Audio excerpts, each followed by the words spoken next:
ಓಂ ಶ್ರೀ ಮುಕ್ತಿನಾಗಾಯ ನಮಃ. ವಕ್ರತುಂಡ ಮಹಾಕಾಯ ಕೋಟಿ ಸೂರ್ಯ ಸಮಪ್ರಭ ನಿರ್ವಿಘ್ನಂ ಕುರು ಮೇ ದೇವ ಸರ್ವಕಾರ್ಯೇಷು ಸರ್ವದಾ. ಓಂ ಶ್ರೀಂ ಹ್ರೀಂ ಕ್ಲೀಂ ಗ್ಲೌಂ ಗಂ ಗಣಪತಯೇ ನಮಃ. ಇವತ್ತು ಬಹಳ ವಿಶೇಷವಾದಂತಹ ದಿವಸ. ವರಸಿದ್ಧಿ ವಿನಾಯಕನ ವ್ರತವನ್ನು ಮಾಡ್ತಕ್ಕಂತಹ ದಿವಸ.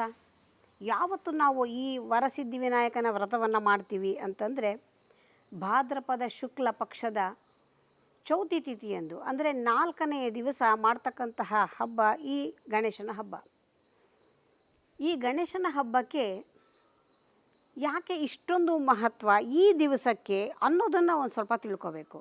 ಸಾಮಾನ್ಯವಾಗಿ ನೋಡಿ, ಎಲ್ಲ ಪೂಜೆ ಮಾಡಬೇಕಾದ್ರೂ ಕೂಡ ಅಗ್ರಸ್ಥಾನ ಗಣಪತಿಗೆ ಇರುತ್ತೆ. ಪ್ರಪ್ರಥಮ ಪೂಜೆಯನ್ನು ಗಣಪತಿಗೆ ಮಾಡೇ ಮಾಡ್ತೀವಿ. ಸಂಕಷ್ಟಹರ ಗಣಪತಿ ವ್ರತ ಅಂತ ಹೇಳಿ ಪ್ರತಿ ತಿಂಗಳು ಕೂಡ ಗಣಪತಿಯ ವ್ರತವನ್ನು ಮಾಡೇ ಮಾಡ್ತೀವಿ. ಇಷ್ಟೆಲ್ಲ ಇದ್ದಾಗ್ಯೂ ಮತ್ತೊಮ್ಮೆ ಈ ವರಸಿದ್ಧಿ ವಿನಾಯಕ ವ್ರತ ಯಾಕೆ ಮಾಡಬೇಕು ನಾವು? ಅದೊಂದು ಸ್ವಲ್ಪ ಸರಿಯಾಗಿ ತಿಳ್ಕೊಬೇಕಲ್ವಾ.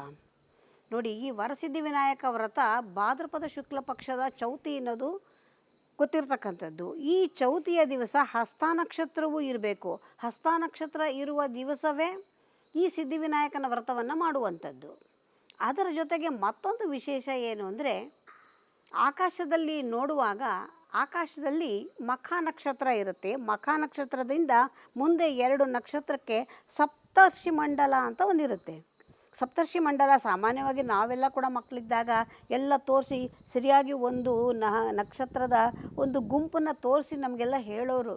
ಇವಾಗ ಆಕಾಶವೂ ಕಾಣಲ್ಲ, ನಕ್ಷತ್ರವೂ ಕಾಣಲ್ಲ, ಚಂದ್ರನಂತೂ ಪತ್ತೆನೇ ಇರೋಲ್ಲ. ಹಾಗಾಗಿ ನಮ್ಮ ಮಕ್ಕಳಿಗೆ ಇವೆಲ್ಲ ಗೊತ್ತೇ ಇಲ್ಲ. ಈ ಸಪ್ತರ್ಷಿ ಮಂಡಲ ಇದೆಯಲ್ಲ, ಈ ಸಪ್ತರ್ಷಿ ಮಂಡಲದಿಂದ ಉತ್ತರಕ್ಕೆ ಹೋದರೆ ಅಲ್ಲೊಂದು ವಿನಾಯಕ ಮಂಡಲ ಇರುತ್ತೆ. ಈ ವಿನಾಯಕ ಮಂಡಲ ಇದೇ ಹಸ್ತ ನಕ್ಷತ್ರ ಚೌತಿಯ ದಿವಸವೇ ಸೃಷ್ಟಿಯಾಗ್ತಕ್ಕಂತಹ ಮಂಡಲ ಇದು. ಈ ಮಂಡಲ ಆಕಸ್ಮಿಕವಾಗಿ ನಾವೇನಾದ್ರು ಒಂದು ನಮ್ಮದೇ ಆದಂತಹ ಒಂದು ಊಹೆಯಲ್ಲಿ ಒಂದು ಚಿತ್ರಣವನ್ನು ಮಾಡಿಕೊಂಡ್ರೆ, ಅಂದರೆ ಆ ನಕ್ಷತ್ರಗಳನ್ನು ಜೋಡಣೆಯನ್ನು ಮಾಡಿದರೆ ಅದು ವಿನಾಯಕನ ರೂಪವನ್ನು ಪಡ್ಕೊಳ್ಳುತ್ತೆ. ಯಾವತ್ತು ಈ ವಿನಾಯಕ ಮಂಡಲ ಸೃಷ್ಟಿಯಾಗತ್ತೆ ಆ ದಿವಸವೇ ವರಸಿದ್ಧಿ ವಿನಾಯಕನ ವ್ರತವನ್ನು ಮಾಡ್ತಕ್ಕಂಥದ್ದು ಅದು ಗಣೇಶನ ಹಬ್ಬ.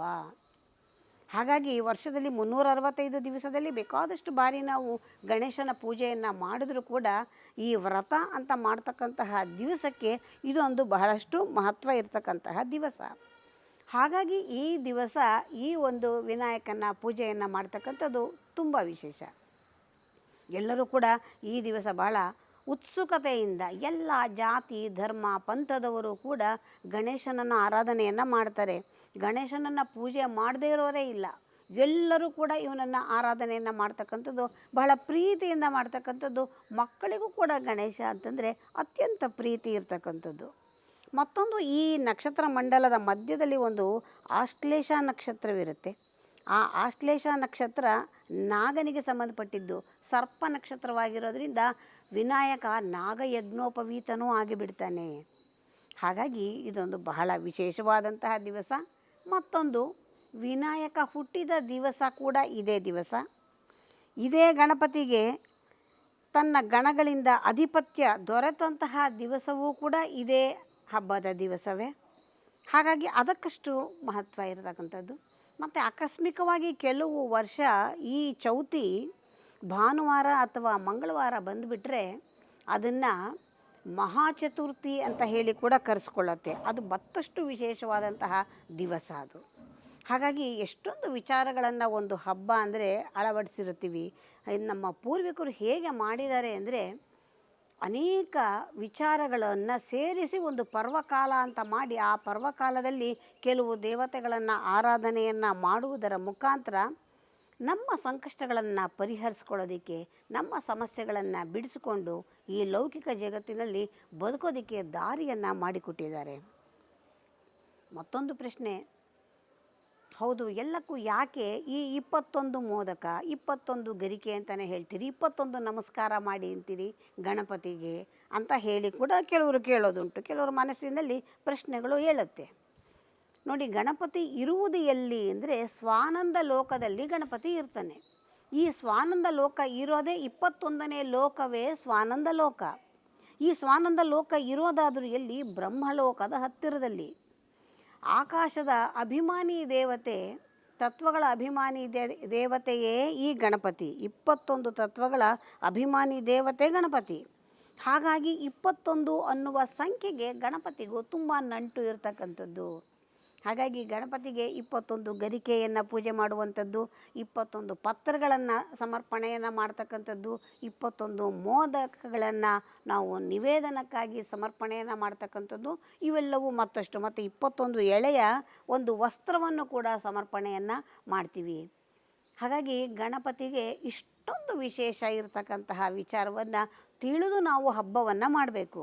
ಯಾವುದೇ ಹಬ್ಬವನ್ನು ಮಾಡಬೇಕಾದ್ರೂ ಕೂಡ ಅದರ ಹಿನ್ನೆಲೆಯಲ್ಲಿ ಒಂದಷ್ಟು ಮಹತ್ವ ಇರುತ್ತೆ, ಒಂದಷ್ಟು ವಿಚಾರಧಾರೆ ಇರುತ್ತೆ. ಅದೆಲ್ಲ ತಿಳಿದಾಗ ಮಾತ್ರನೇ ಆ ಹಬ್ಬಕ್ಕೆ ಮಹತ್ವವೂ ಇರುತ್ತೆ, ಅರ್ಥೈಸಿಕೊಂಡಾಗ ಮಾಡೋದಕ್ಕೊಂದಷ್ಟು ಶ್ರದ್ಧೆಯೂ ಕೂಡ ಇರ್ತಕ್ಕಂಥದ್ದು ಹೌದು.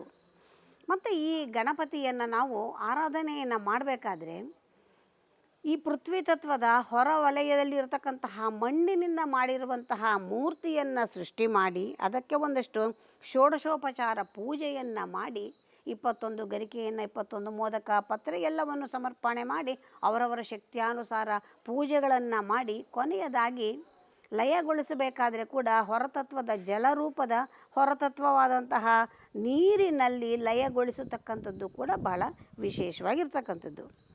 ಇದಿಷ್ಟು ನಮ್ಮ ಗಣಪತಿ ಹಬ್ಬಕ್ಕೆ ನಾವು ಯೋಚನೆ ಮಾಡುವಂಥದ್ದು. ಈ ಗಣಪತಿ ಹಬ್ಬದಲ್ಲಿ ಈ 21 ಗರಿಕೆ ಹುಲ್ಲನ್ನು ಇಡ್ತೀವಿ. ಅದರ ಜೊತೆಗೆ ಒಂದಷ್ಟು ಸಗಣಿಯನ್ನು ತಂದು ಅದನ್ನು ಪಿಳ್ಳಾರ್ತಿ ರೀತಿಯಲ್ಲಿ ಮಾಡಿ ಆ ಪಿಳ್ಳಾರ್ತಿ ಮೇಲೆ 21 ಗರಿಕೆಯನ್ನು ಇಟ್ಟು ಅದನ್ನು ಪ್ರಪ್ರಥಮವಾಗಿ ಪೂಜೆಯನ್ನು ಮಾಡ್ತೀವಿ. ತದನಂತರದಲ್ಲಿ ನಾವು ಗಣೇಶನ ಮೂರ್ತಿಗೆ ಪೂಜೆಯನ್ನು ಮಾಡುವಂಥದ್ದು. ಹಾಗಾದರೆ ಈ ಸಗಣಿಗೂ ಗಣಪನಿಗೂ ಏನಾದರೂ ಸಂಬಂಧ ಇರಬಹುದಾ? ಅದನ್ನು ಒಂಚೂರು ತಿಳ್ಕೊಬೇಕಲ್ವ. ನೋಡಿ, ಒಂದು ಕತೆ ಇದೆ. ಒಮ್ಮೆ ಶನಿ ರಾಜ ಹೋಗ್ತಾ ಇರ್ತಾನೆ. ಹೋಗಬೇಕಾದ್ರೆ ದಾರಿಯಲ್ಲಿ ಪುಟ್ಟ ಗಣಪ ಬಾಲ ಗಣಪ ನಡ್ಕೊಂಡು ಹೋಗ್ತಾ ಇರ್ತಾನೆ. ಅವನಿಗೆ ಶನಿದೇವ ಬರ್ತಾ ಇರೋದು ಗೊತ್ತಿಲ್ಲ. ತನ್ನ ಪಾಡಿಗೆ ತಾನು ವಿಹಾರಾರ್ಥವಾಗಿ ಹೋಗ್ತಾ ಇರ್ತಾನೆ. ಹೋಗಬೇಕಾದ್ರೆ ಈ ಶನಿರಾಜ ನೋಡ್ತಾನೆ, ಓ ಗಣಪ ಹೋಗ್ತಾ ಇದ್ದಾನೆ, ಎಲ್ಲರನ್ನೂ ಕೂಡ ನಾನು ಎಲ್ಲರ ರಾಶಿಗೂ ಪ್ರವೇಶ ಮಾಡಿದ್ದೀನಿ, ಯಾಕೆ ಈ ಗಣಪತಿಗೆ ನಾನು ಇನ್ನೂ ಪ್ರವೇಶ ಮಾಡಿಲ್ಲ ಅಂತ ಅವನಿಗೆ ಒಂದು ಅನುಮಾನ ಬಂದ್ಬಿಡುತ್ತೆ. ಹಾಗಾಗಿ ತಡಿ ಒಂದು ನಿಮಿಷ ಇವನನ್ನು ಹಿಡಿಯೋಣ ಅಂತ ಹೇಳಿ, ಓ ಗಣಪ ಒಂದು ನಿಮಿಷ ನಿಂತ್ಕೋ ಅಂತಾನೆ. ಇವನು ತಿರುಗಿ ನೋಡ್ತಾನೆ, ವಾ ಶನಿದೇವ ಬರ್ತಾ ಇದ್ದಾನೆ, ಅರರರೆ ಇವನ ಕೈಲಿ ಸಿಕ್ಕಾಕೊಂಡ್ರೆ ನನ್ನ ಕತೆ ಅಷ್ಟೇನೆ, ಸಿಕ್ಕಾಕ್ಕೋಬಾರ್ದು ನಾನು ಅಂತ ಓಡ್ತಾನವನು. ಅದಕ್ಕೆ ಓಡಬೇಡ ನಿಂತ್ಕೊ, ನಾನೇನು ಮಾಡಲ್ಲ, ಒಂದೇ ಒಂದು ಗಳಿಗೆ ನಿನ್ನ ರಾಶಿಯನ್ನು ಪ್ರವೇಶ ಮಾಡಿ ಹೊರಟೋಗ್ತೀನಿ ನಾನು, ಒಂದು ಗಳಿಗೆ ನಿಂತ್ಕೋ ಅಂತ ಹೇಳ್ತಾನೆ. ನಿನ್ನ ಸಾವಾಸ ಭಾರಿ ಕಷ್ಟಪ್ಪ, ನಿನ್ನ ಸುದ್ದಿನೇ ಬೇಡ ನನಗೆ, ನೀನು ಪಾಡಿಗೆ ನೀನು ಹೋಗು, ನನ್ನ ಪಾಡಿಗೆ ನಾನು ಹೋಗ್ತೀನಿ ಅಂತ ಗಣಪ ಓಡೋಕ್ಕೆ ಶುರು ಮಾಡ್ತಾನೆ. ಓಡ್ತಾನೆ. ಗಣಪಂಗೆ ಹೊಟ್ಟೆ ಬೇರೆ ದಪ್ಪ. ಈ ದಪ್ಪ ಹೊಟ್ಟೆಯನ್ನು ಹೊತ್ಕೊಂಡು ಓಡಿ ಸುಸ್ತಾಗಿಬಿಡ್ತಾನೆ. ಅಲ್ಲೊಂದು ಕಡೆ ನಿಂತ್ಕೋತಾನೆ. ಶನಿದೇವ ಓಡಿ ಬಂದವನು ನೋಡ್ತಾನೆ, ಸಿಕ್ಕಾಕ್ಕೊಂಡೆ, ತಡಿ ಮಾಡ್ತೀನಿ ನಿಂಗೆ ಅಂತ. ಆದರೆ ಗಣಪ ಸುಮ್ಮನಾಗಲಿಲ್ಲ, ಮತ್ತೆ ಓಡೋದಕ್ಕೆ ಶುರು ಮಾಡ್ತಾನೆ. ಈಗ ಶನಿದೇವಂಗೆ ಕೋಪ ಬರುತ್ತೆ. ಅವನು ತಮಾಷೆಯಾಗಿ ಒಂದು ಗಳಿಗೆ ಪ್ರವೇಶ ಮಾಡಿ ಹೊರಟೋಗೋಣ ಅಂತಿದ್ದವನು, ಇವತ್ತು ನಿನ್ನ ಬಿಡೋದಿಲ್ಲ, ನಾನು ನಿನ್ನ ಹಿಡಿತೀನಿ ಅಂತ ಅವನ ಹಿಂದೆ ಇವನು ಓಡೋದಕ್ಕೆ ಶುರು ಮಾಡ್ತಾನೆ. ಗಣಪ ಮತ್ತಷ್ಟು ದೂರ ಓಡಿ ಸುಸ್ತಾಗಿ ಅಲ್ಲೊಂದು ಕಡೆ ನಿಂತ್ಕೊಳ್ತಾನೆ. ಅವನ ಕೈಲಾಗಲ್ಲ. ಅಲ್ಲಿ ಪಕ್ಕದಲ್ಲಿ ಒಂದು ಹಸು ನಿಂತಿರುತ್ತೆ. ಹಸು ಮುಂದೆ ಒಂದಷ್ಟು ಹುಲ್ಲಿರುತ್ತೆ. ಓ ಇದು ಸರಿಯಾದ ಒಂದು ಬುದ್ಧಿವಂತಿಕೆಯನ್ನು ಮಾಡ್ತಾನೆ. ತಾನೊಂದಿಷ್ಟು ಗರಿಕೆ ಹುಲ್ಲಾಗಿ ಬಿಡ್ತಾನೆ. ಗರಿಕೆ ಹುಲ್ಲಾಗಿ ಬಿಟ್ಟರೆ ಅದನ್ನು ಹಸು ತಿಂದು ಬಿಡುತ್ತೆ.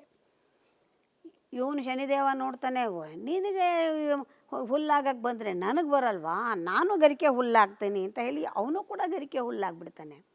ಗಣಪನಿಗೆ ಗೊತ್ತಾಗತ್ತೆ, ಇವನು ಇನ್ನೂ ಒಳಗೆ ಬಂದರೆ ನನಗೆ ಫಜೀತಿ ಇಟ್ಕೊಳ್ಳುತ್ತೆ ಅಂತ ಹೇಳಿ ಅವನೇನು ಮಾಡ್ತಾನೆ, ಸಗಣಿಯ ಮುಖಾಂತರ ಹೊರಕ್ಕೆ ಬಂದುಬಿಡ್ತಾನೆ.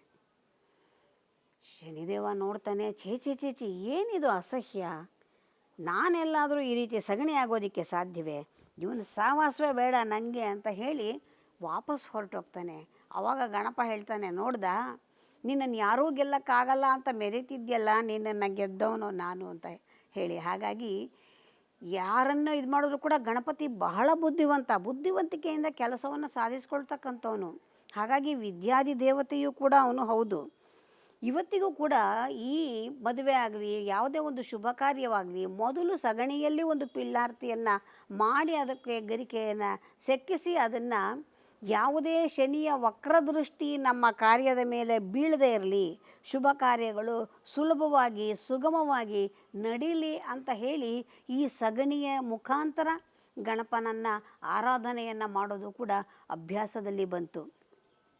ಇವತ್ತಿನ ಮಕ್ಕಳಿಗೆ ಸಗಣಿ ಇಟ್ಬಿಟ್ಟು ಗಣೇಶನ ಪೂಜೆ ಮಾಡೋದ್ರೆ ಮಾಡೋ ಕೆಲಸ ಇಲ್ಲ, ಏನು ಬುದ್ಧಿ ಇಲ್ವಾ ನಿಮಗೆ, ಯಾವ್ಯಾವುದ್ರಲ್ಲ ಮಾಡು ಅಂತೀಯ ಅಂತ. ಆವಾಗ ನಾವು ಅವರಿಗೆ ಅರ್ಥೈಸಿ ಹೇಳಬೇಕು, ಸಗಣಿಯಲ್ಲಿ ಗಣಪ ಇರ್ತಾನೆ, ಅದ್ರ ಮುಖಾಂತರವೂ ಕೂಡ ನಾವು ಅವನನ್ನು ಪೂಜೆ ಮಾಡೋದಕ್ಕೆ ಯೋಗ್ಯವಾಗಿರ್ತಕ್ಕಂಥದ್ದು ಅಂತ ಹೇಳಿ ನಾವು ಈ ರೀತಿ ಪ್ರತಿಯೊಂದಿಗೂ ಕೂಡ ಅರ್ಥವನ್ನು ಕೊಟ್ಟಾಗ ಪೂಜೆಯನ್ನು ಮಾಡುವವರಿಗೆ ಮಾಡೋದಕ್ಕೆ ಸ್ವಲ್ಪ ಶ್ರದ್ಧೆ ಇರುತ್ತೆ.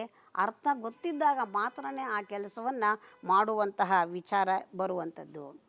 ಮತ್ತು ಗಣಪನಿಗೆ ಹೊಟ್ಟೆ ದಪ್ಪ ಅಂತ ಹೇಳಿ ಎಲ್ಲರೂ ಕೆಲವರು ಹಾಸ್ಯ ಮಾಡ್ತಾರೆ. ಚೆನ್ನಾಗಿ ಮೋದಕ ತಿನ್ಬಿಡ್ತಾನೆ ಗಣಪ ಅದಕ್ಕೇನೆ ಅಂತ ಹೇಳಿ. ಇನ್ನು ಕೆಲವರು ಅವನ ಹೊಟ್ಟೆಯೇ ದಪ್ಪ ಅಂತ ಹೇಳಿ. ಅದರಲ್ಲಿ ಒಂದು ಒಳ ಅರ್ಥ ಇದೆ. ಆ ಒಳ ಅರ್ಥ ಏನು ಅಂದರೆ, ಇವನು ನಾನು ಆಗಲೇ ಹೇಳಿದೆ ಅಲ್ವ, 21 ತತ್ವಗಳನ್ನು ಹೊಂದಿರತಕ್ಕಂತಹ ಅಭಿಮಾನಿ ದೇವತೆ ಗಣಪ. ಇವನು ತನ್ನೊಳಗೆ 21 ತತ್ವಗಳನ್ನು ಕೂಡ ಅಡಗಿಸಿಟ್ಟುಕೊಂಡಿರ್ತಕ್ಕಂಥವನು. ಯಾರು ಗಣಪತಿಯನ್ನು ಆರಾಧನೆಯನ್ನು ಮಾಡ್ತಾರೆ ಅವರಿಗೆ ಈ 21 ತತ್ವಗಳ ದರ್ಶನವಾಗತ್ತೆ. 21 ತತ್ವಗಳನ್ನು ಅರ್ಥ ಮಾಡ್ಕೋಬೇಕು ಅಂದರೆ ಬಹಳ ಬಹಳ ಸಾಧನೆಯನ್ನು ಮಾಡ್ತಕ್ಕಂಥ ವಿಚಾರಗಳು.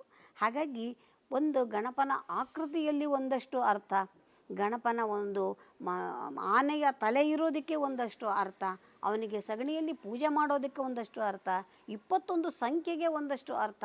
ಈ ಎಲ್ಲವನ್ನು ಅರ್ಥೈಸಿಕೊಂಡಾಗ ಗಣಪನ ಪೂಜೆಗೆ ನಮಗೆ ಒಳ್ಳೆಯ ಒಂದು ಆಸಕ್ತಿ, ಶ್ರದ್ಧೆ ಮತ್ತು ಮಾಡುವಂತಹ ಉತ್ಸಾಹ ಎಲ್ಲವೂ ಬರೋದಕ್ಕೆ ಸಾಧ್ಯವಾಗುವಂಥದ್ದು. ಮತ್ತು ಈ ಗಣಪನಿಗೆ ಮೋದಕ ಸೊಂಡಿಲು, ನಾವು ಸಾಧಾರಣವಾಗಿ ಸೊಂಡಿಲನ್ನು ನೋಡಿದಾಗ ಆ ಕಡೆ ಒಂದು ಈ ಕಡೆ ಒಂದು ದಂತವನ್ನು ನೋಡ್ತೀವಿ. ಒಂದು ದಂತ ಮುರಿದಿರೋದನ್ನು ನೋಡ್ತೀವಿ. ಅವನನ್ನು ಹಾಗಾಗಿಯೇ ಏಕದಂತ ಅಂತ ಹೇಳಿ ಕರೆಯೋದು. ಏಕದಂತ, ಲಂಬೋದರ, ವಿನಾಯಕ, ವಿಘ್ನರಾಜ, ಈ ರೀತಿ ಅನೇಕ ಹೆಸರಿನಲ್ಲಿ ಅವನನ್ನು ಕರಿತೀವಿ. ಯಾಕಾಗಿ ಈ ಒಂದು ದಂತ ಮುರಿದು ಹೋಯಿತು ಅಂತಂದರೆ, ವೇದವ್ಯಾಸ ಮಹರ್ಷಿಗಳು ಮಹಾಭಾರತವನ್ನು ಪ್ರಪಂಚಕ್ಕೆ ಪರಿಚಯಿಸಬೇಕು ಅಂತ ಹೇಳಿ ಬರೆಯೋದಕ್ಕೆ ಅಂತ ಹೇಳಿ ಯಾರನ್ನು ಕರೆಯೋದು ಅಂತ ಯೋಚನೆ ಮಾಡಿದಾಗ ಇದಕ್ಕೆ ಸರಿಯಾದವನು ಗಣಪತಿ ಅಂತ ಹೇಳಿ ಗಣಪತಿನ ಕರ್ಕೊಂಬರ್ತಾರೆ.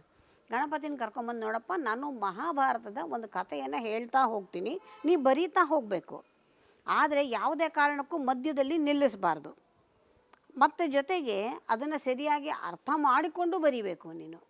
ಈ ನಿಬಂಧನೆ ಇದ್ದರೆ ನೀನು ಬರಿ ಅಂತ ಹೇಳ್ತಾರೆ. ಆಯಿತು ಅಂತ ಒಪ್ಕೋತಾನೆ. ಬರೀ ಅವರು ಹೇಳ್ತಾ ಹೋಗ್ತಾರೆ, ಇವರು ಬರಿತಾ ಹೋಗ್ತಾರೆ. ಮಹಾಭಾರತ ಏನು ಸಣ್ಣ ಪುಟ್ಟ ಒಂದು 2-3 ಪೇಜಲ್ಲಿ ಬರೆಯುವಂಥದ್ದೇ ಭಾಳ ದೊಡ್ಡ ಗ್ರಂಥ. ಅದನ್ನು ಹೇಳ್ತಾರೆ, ಬರಿತಾ ಇರ್ತಾನೆ. ಮಧ್ಯದಲ್ಲಿ ಅವನು ಉಪಯೋಗ ಮಾಡ್ತಾ ಇದ್ದಂತಹ ಲೇಖನಿ ಪಟಕ್ಕಂತ ಮುರಿದು 2 ತುಂಡಾಗಿ ಹೋಗುತ್ತೆ. ಆವಾಗ ಅವರ ಮೊದಲ ನಿಬಂಧನೆ ಏನು, ಯಾವುದೇ ಕಾರಣಕ್ಕೂ ಮಧ್ಯದಲ್ಲಿ ನಿಲ್ಲಿಸಬಾರದು ಅಂತ ಹೇಳಿರ್ತಾರೆ. ಏನು ಮಾಡೋದು? ಹಾಗಂತ ಎದ್ದು ಹೋಗಿ ಲೇಖನಿ ಬದಲಾಯಿಸ್ಕೊಂಬಂದು ಎಲ್ಲ ಮಾಡಲಿಕ್ಕಾಗತ್ತಾ? ಸಾಧ್ಯವೇ ಇಲ್ಲ. ಹಾಗಾಗಿ ಏನು ಮಾಡಲಿ ಅಂತ ಆಚೆ ಈಚೆ ನೋಡಿದಾಗ ಅವನಿಗೆ ಕಾಣಿಸಿದ್ದು ಅವನ ಸೊಂಡಿಲಿನ ಪಕ್ಕದಲ್ಲಿ ಇದ್ದಂತಹ ದಂತ ಕಾಣಿಸ್ತು. ಆ ದಂತವನ್ನು ಒಂದನ್ನು ಮುರಿದು ಅದನ್ನೇ ಲೇಖನಿಯನ್ನಾಗಿ ಮಾಡಿಕೊಂಡು ಬರೆಯೋದಕ್ಕೆ ಶುರುವನ್ನು ಮಾಡ್ತಾನೆ. ಹಾಗಾಗಿ ಅವನ ಒಂದು ದಂತ ಮುರಿದು ಹೋಗಿರೋದನ್ನು ನಾವು ಯಾವಾಗಲೂ ಕೂಡ ಚಿತ್ರಣದಲ್ಲಿ ನೋಡ್ತಕ್ಕಂಥದ್ದು, ಮತ್ತೊಂದು ದಂತ ಸಂಪೂರ್ಣವಾಗಿ ಇರತಕ್ಕಂಥದ್ದು. ಹಾಗಾಗಿಯೇ ವಿನಾಯಕನಿಗೆ ಏಕದಂತ ಅನ್ನುವ ಹೆಸರು ಕೂಡ ಬಂದಿರತಕ್ಕಂಥದ್ದು. ಹಾಗೆ ಈ ಗಣೇಶನ ವಿಚಾರ ತಿಳ್ಕೊಳ್ತಾ ಹೋದರೆ ಎಷ್ಟು ವಿಚಾರ ತಿಳಿದ್ರೂ ಸಾಲದು, ಅಷ್ಟೊಂದು ವಿಚಾರಧಾರೆ ಇರತಕ್ಕಂತಹ ಗಣಪತಿಯನ್ನು ಪೂಜೆ ಮಾಡೋದಕ್ಕೆ ಈ ದಿವಸ ಹಸ್ತ ನಕ್ಷತ್ರಯುಕ್ತವಾಗಿದೆ. ಮತ್ತು ಭಾದ್ರಪದ ಮಾಸದ ಶುಕ್ಲ ಪಕ್ಷದ ಚೌತಿಯೂ ಇದೆ. ಹಾಗಾಗಿ ಈ ದಿವಸ ಎಲ್ಲರೂ ಕೂಡ ಶ್ರದ್ಧಾ ಭಕ್ತಿಯಿಂದ, ನಮಗೆ ತುಂಬ ಶಕ್ತಿ ಇಲ್ಲಪ್ಪ ಅಂದರೆ ಅವನೇನನ್ನು ಕೇಳಲ್ಲ, ಕೇವಲ 21 ಗರಿಕೆ ಹುಲ್ಲು, 1 ರೂಪಾಯಿ ಕೊಡಬೇಕಾಗಿಲ್ಲ. ಹೊರಗಡೆ ಆಚೀಚೆ ಮಳೆಗಾಲ ಬೇಕಾದಂಗೆ ಗರಿಕೆ ಹುಲ್ಲು ಸಿಕ್ಕತ್ತೆ. ತನ್ನಿ ಅದನ್ನು ಚೆನ್ನಾಗಿ ಶುದ್ಧವಾಗಿ ತೊಳಿಬೇಕು, 2 ಬಾರಿ ತೊಳಿಬೇಕು. ತೊಳೆದು ಅದಕ್ಕೆ ಶ್ರೀಗಂಧದಲ್ಲಿ ಸ್ವಲ್ಪ ಲೇಪನವನ್ನು ಮಾಡಿ ಕೈಯಲ್ಲಿ ಹಿಡಿದು ಪ್ರಾರ್ಥನೆಯನ್ನು ಮಾಡಿ ಅವನಿಗೆ ಸಮರ್ಪಣೆಯನ್ನು ಮಾಡಿದರೆ ನಾವು ಕೇಳಿದ ಫಲಗಳನ್ನು ಕೊಡ್ತಾನೆ. ಅದರೊಳಗೂ ಕೂಡ ಮಕ್ಕಳಿಗಂತೂ ಕೂಡ ವಿನಾಯಕನನ್ನು ಈ ದಿವಸ ಆರಾಧನೆ ಮಾಡೋದ್ರ ಮುಖಾಂತರ ಅವರು ಸಂಪೂರ್ಣವಾಗಿ ವಿದ್ಯಾಭ್ಯಾಸದಲ್ಲಿ ಯಶಸ್ಸನ್ನು ಕಾಣೋದಕ್ಕೆ ಸಾಧ್ಯವಾಗತ್ತೆ. ಅಷ್ಟೇ ಅಲ್ಲ, ಯಾರಿಗೆ ಯಾವುದೇ ಕೆಲಸದಲ್ಲಿ ಕೂಡ ವಿಘ್ನ ಬರಬಾರದು, ನಾವು ಮಾಡ್ತಾ ಇರ್ತಕ್ಕಂತಹ ಕೆಲಸ ಪರಿಪೂರ್ಣವಾಗಬೇಕು ಅಂತನ್ನುವಾಗ ವಿನಾಯಕನನ್ನು ಆರಾಧನೆ ಮಾಡೋದು. ಹಾಗಾಗಿ ಎಲ್ಲರಿಗೂ ಪ್ರಿಯವಾಗಿರತಕ್ಕಂತಹ ಗಣಪತಿಯ ಹಬ್ಬವನ್ನು ಎಲ್ಲರೂ ವಿಶೇಷವಾಗಿ ಸಂಭ್ರಮದಿಂದ ಸಡಗರದಿಂದ ಆಚರಣೆಯನ್ನು ಮಾಡೋಣ. ಅವನ ಒಂದು ಕೃಪಾಶೀರ್ವಾದವನ್ನು ಪಡೆಯೋಣ. ಮತ್ತು ಎಲ್ಲರಿಗೂ ಕೂಡ ಸರ್ವೇ ಜನಾಃ ಸುಖಿನೋ ಭವಂತು, ಸಮಸ್ತ ಸನ್ಮಂಗಳಾನಿ ಭವಂತು. ಶುಭವಾಗಲಿ.